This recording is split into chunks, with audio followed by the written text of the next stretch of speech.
I want to talk now, thank God. I've changed that. I don't ever say thank God anymore.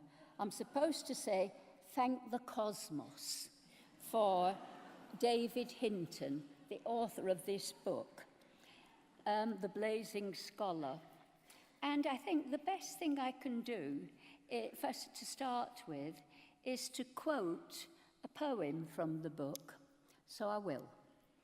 And, very, very important indeed, please bear in mind that this poem could be 10,000 years before Christ. And it's just incredible that such a poem could be handed down because it was important. I think it's got something to do with the young couple who came down from the tree because they had to have ritual sex immediately. That was part of the ritual. And so I think it comes from there. So it was handed down, and it was actually then written down about 500 BC by Confucius. But I can talk about that in a minute. I'll just tell you the poem. It says, "In the wilds, there's a dead deer, wrapped up in bleached reeds.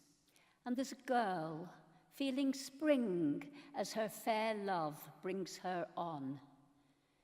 In the woods, there's thicket oak. In the wilds, there's a dead deer, all tangled in bleached reeds, tangled tight in bleached reeds. And there's a girl, skin like jade. Oh, yes, slowly, yes, my skirt, slowly, take it slowly, and don't start that dog barking." I mean, can you imagine the impact that this had when Ezra Pound published these poems in English in the West? Around 1920, he collaborated with T.S. Eliot on his poem, The Wasteland, because all these poems, when you put them together, they're very short, and they kind of fit together like a collage, and that's what The Wasteland's like. It's all little pieces from different things that are happening all over the world. And that poem caused a sensation, but these poems, they really did cause the modern movement. Also art that was coming through from China. At this point, it was coming via Japan because Japan took culture and language systematically from China throughout its history. And anyway, so, so the impact must have been incredible. The poems, all of these poems, are shockingly sparse, and they're usually short. And there's 4 or 5 basic images, and it just goes bang, bang, bang, bang, and bang. And, you know, and so if you would read even 2 or 3 more of it, you just think this is incredible compared to what the West was doing, how modern these poems are. And they're so many years old, thousands of years old, probably. Now then, I wanted to mention that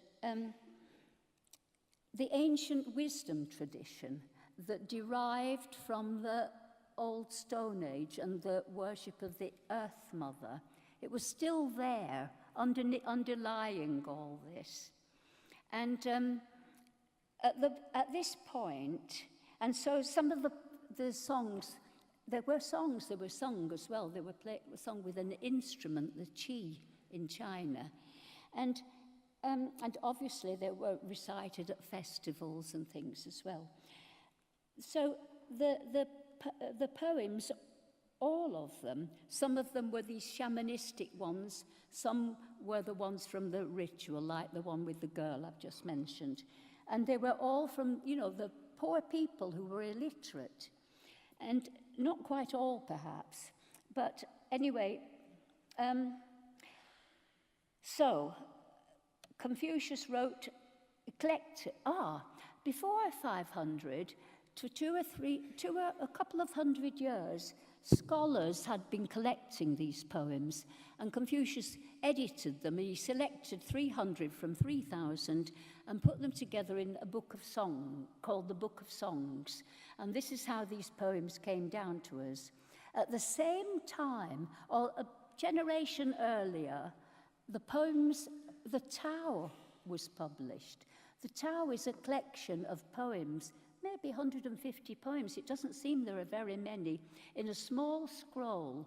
And that was also published just a bit before Confucius published these things, because Confucius' poems were collected from scholars who had collected them.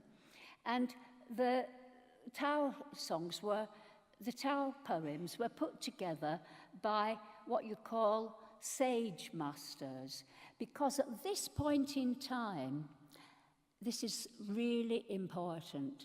At this point in time, the government was run by scholars. Before, during the time, there was one dynasty for 1,000 years, the one that we know really was the starting one. We don't know much about it before that.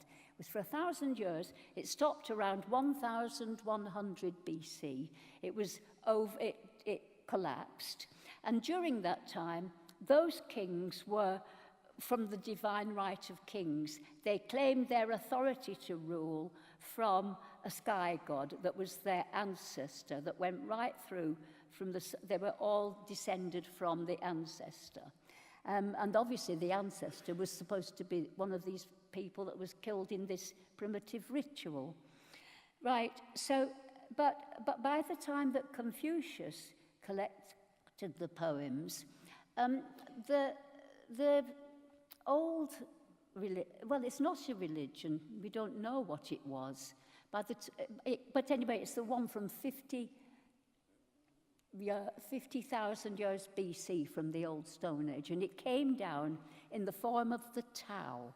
By the way that all happened, and the way that these scholars became the bureaucrats who ran the government, is terribly interesting how that happened, but you'll have to read it in the book. I haven't got time.